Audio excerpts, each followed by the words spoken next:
श्रियकान्ताय कल्याणनिधये निधयेऽर्तिनाम् श्रीवेङ्कटनिवासाय श्रीनिवासाय मङ्गलम्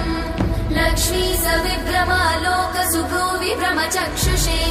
चक्षुषे सर्वलोकानां वेङ्कटेशाय मङ्गलम्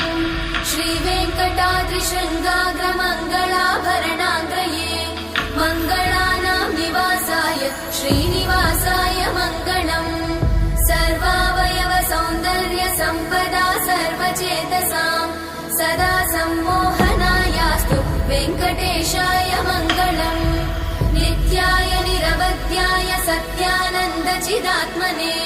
सर्वान्तरात्मने श्रीमद् वेङ्कटेशाय मङ्गलम् स्वतः सर्वविदे सर्वशक्तये सर्वशेषिने सुलभाय सुशीलाय वेङ्कटेशाय मङ्गलम्।